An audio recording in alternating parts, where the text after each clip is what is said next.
Claro, sobre esta biblioteca que vimos, depois um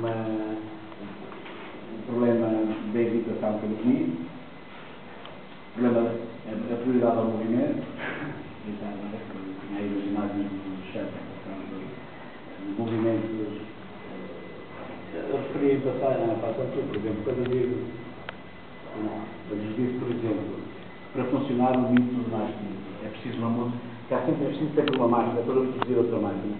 Neste caso, nós não temos nenhum dispositivo forte que não tenha uma máquina.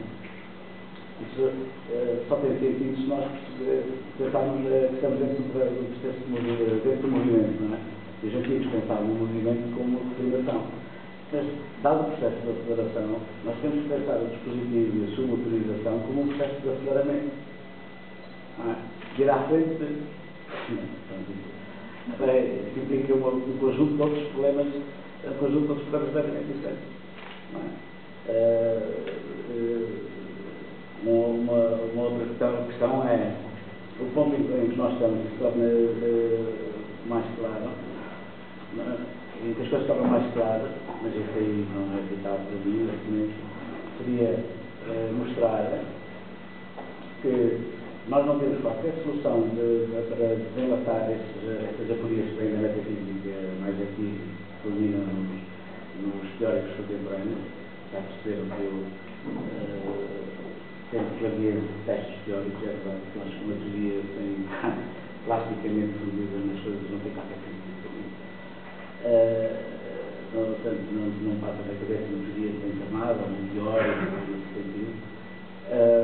Mas, por exemplo, é preciso acabar com esta giga jovem que esse pensamento todo nos meteu, que é o pensamento permanentemente centrado no começo, nas origens, nos conectos só, não sei o quê, e um pensamento centrado, basicamente, em termos do chamado intencionismo radical, na ideia de distinção entre si. A partir do fim, nós percebemos melhor as coisas. E a extinção leva-nos para outras dimensões da relação com a fisicalidade, só para vir. Mas não vou desenvolver. O outro ponto que eu queria falar, que era importante, mas deixo agora usar, sobre o tipo de máquinas é que são, o que é possível, como é que se pode descrever, o que é que se produz quando se faz variar o dispositivo.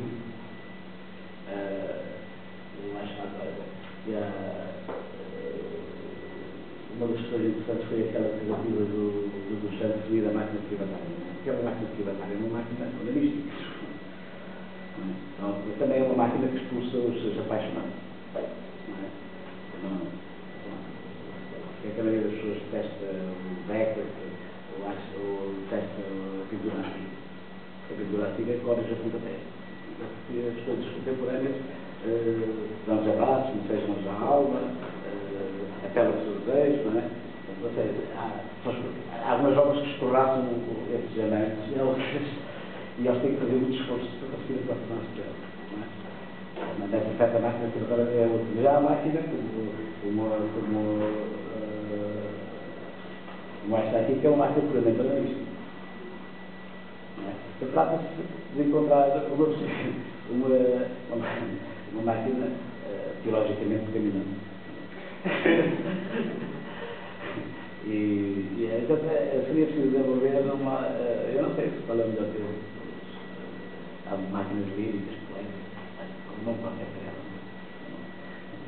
E a última questão que eu queria tratar com vocês, que eu acho que é um problema grave, que é o seguinte.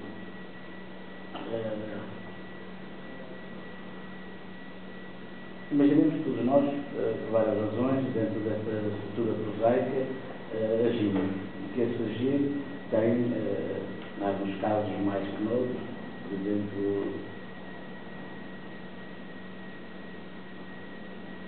sabemos que nestas fotografias, ao ser desviadas do círculo, tiveram efeitos mundiais e outros não, etc.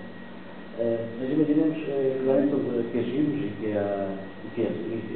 como é que analisar esse agir?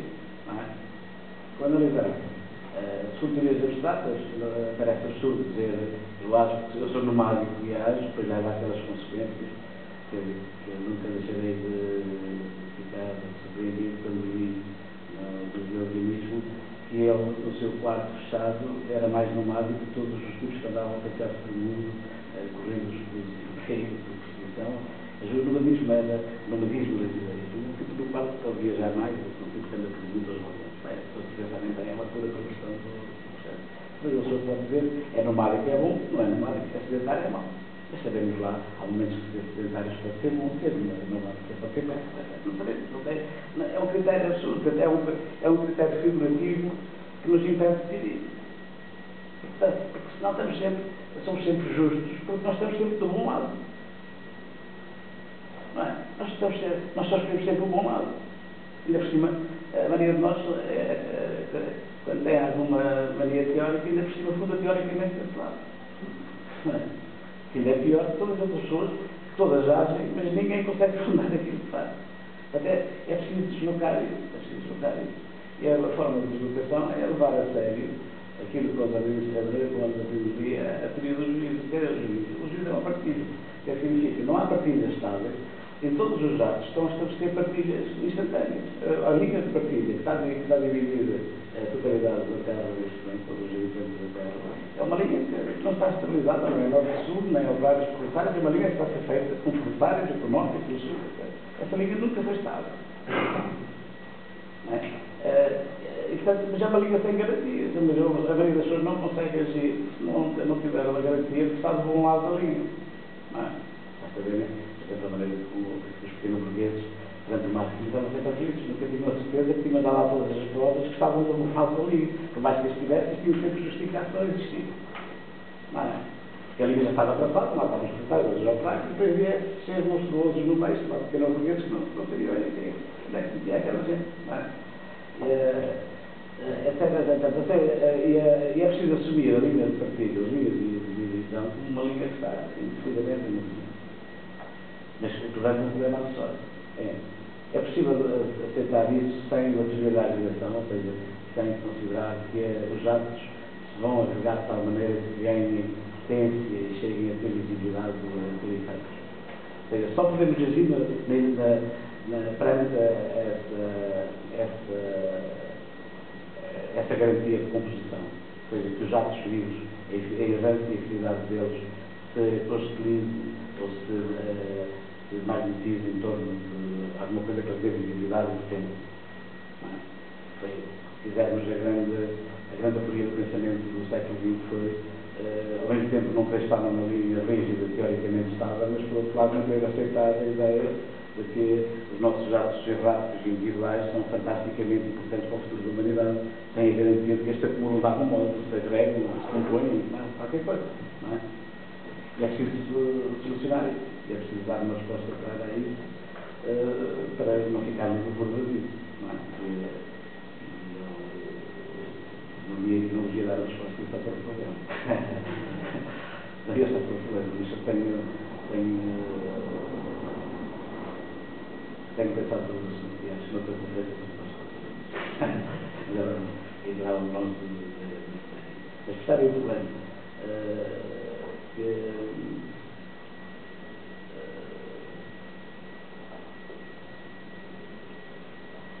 No fundo, é assim, as pessoas que vivem o mundo político tenho a certeza que não teriam a despir os judeus nos campos de concentração, tenho a certeza que não teriam carregado no botão na altura de uma guerra, tenho a certeza. É suficiente para nós sobrevivermos politicamente? É suficiente ou não?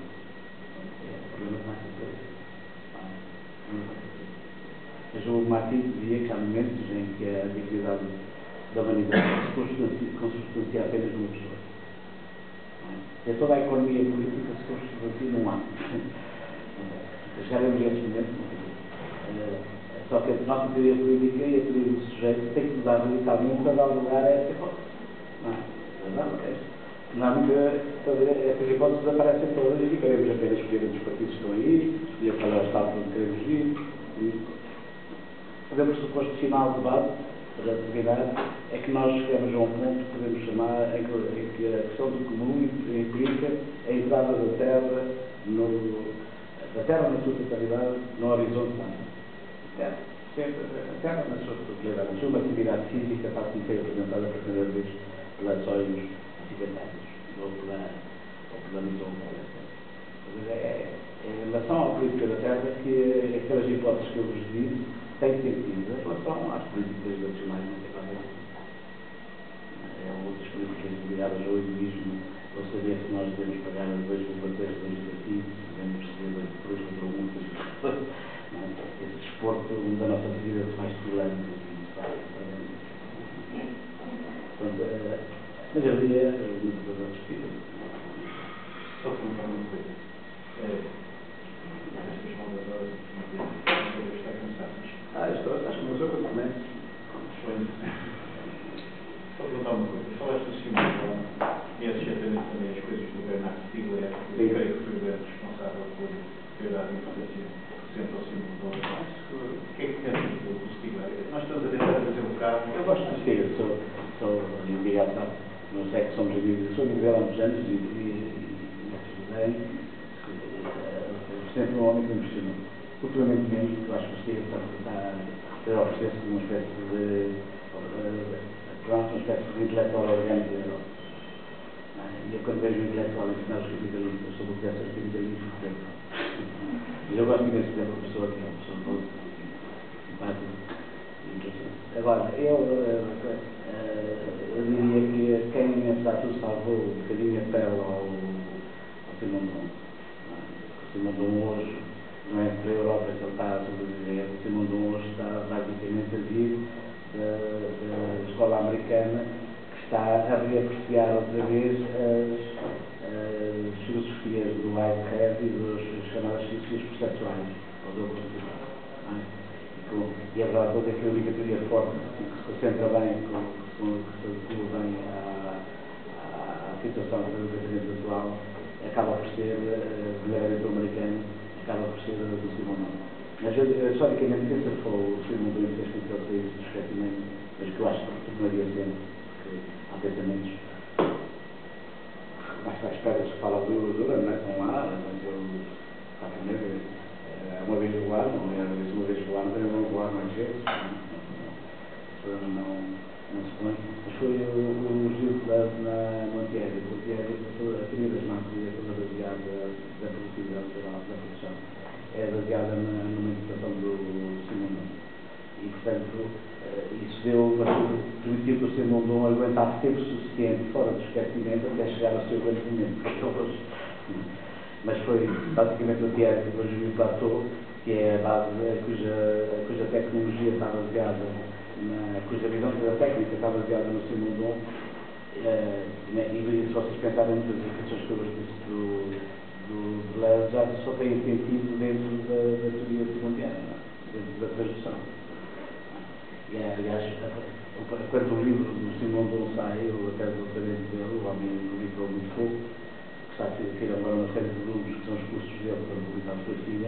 Quando saiu, o jovem Deleuze fez um elogio de tirânico do Simondon. O programa é grande expressão dele. Agora, também não sei, neste momento há muita gente a tentar descrever, não é? O Stiegler tem a ideia da tecnologia, não é? Que é a maneira como ele lê o problema da transição. Há uma infinidade de tentativas de tentar definir o que é, qual é a natureza da tecnologia humana, não é? E umas mais sólidas e consistentes que outras, mas agora, eu acho que se a pergunta é se o Stiegler é dedicado, é dedicado. Mais políticos da teoria podem sempre ter os livros. Como a teoria tem que ser livros, não é? Eu acho que não há nada como ler uma coisa seriamente. Ler uma coisa seriamente. Mas é um homem extremamente interessante. O Derrida também, que ele basicamente é o discípulo da Derrida.